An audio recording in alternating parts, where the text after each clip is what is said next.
This is Scott Becker with the Becker Private Equity and Business Podcast. Today's discussion is four thoughts for leaders, and we'll try and hit this very quickly. Hopefully, you'll enjoy this. I'm constantly trying to synthesize and consolidate my thoughts. Hopefully, you learn something, I learned something, and so forth. But here's four thoughts for leaders. First, appreciate the great people and the great customers that you have. And this is a constant in business. I'm fortunate every day to work with this fantastic producer, Chanel Bunger, and just to make sure you appreciate the people that you work with, you appreciate your great customers and be thankful for them. And it's this constant notion of nobody owes you anything, and you better appreciate whoever you're working with. More important to appreciate them than anything else, and to make sure they're getting treated well and you're getting treated well, and so forth. Second is, in whatever business you're in, there's a diligence to keep on working to solve problems. We often say that you have to dig a lot of ditches till they start digging themselves. And what I mean by that is it usually takes 10, 15, 20 steps forward in a business to start to cultivate and see the things that work until you get a flywheel going. It's sort of the concept of digging ditches, the flywheel, until some point at which things start to get a little bit easier because you've hit the right spot of product market fit and you're approaching it the right way and constantly focusing on that 80% where it's critical and where it works. The third concept we talk about is working to create and cultivate more leaders. When I look at great leaders, the one thing they've done, they're not just great at what they do, they're great at developing a whole number of other leaders in the organization. So they take the company from A to B to C. I've seen many companies fail because they have one A-plus leader, served on the board early on in my career, one fantastic leader, but didn't do enough to develop other leaders.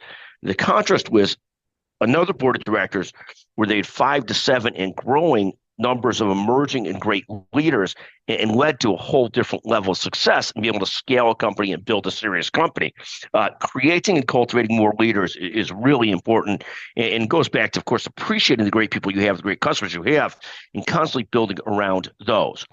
The fourth concept, and avoid me being political today and just bear with me on this, but if you're a leader, one of the great successes you have is the success of the next leader. And obviously in an elected system, it's a different world, but at the same time, it's the same true principle that holds true. So when I see on the eve of President Trump taking over President Biden, allowing Ukraine to escalate the war with Russia, and some would take a different position, he's just allowing them to defend themselves better. But either way, if you're in the spot where you're leading a new successor into the business, into the CEO spot, don't fire key people, don't piss off key customers, don't create or escalate problems for your successor on the way out. So I guess I'll go with that. The last thing I always think about is the best leaders, their businesses do great when they're gone. So the greatest compliment to Steve Jobs is that Tim Cook runs a great business past his leadership. The greatest compliment to Bill Gates is that things go fantastically well at Microsoft under Satya Nadella.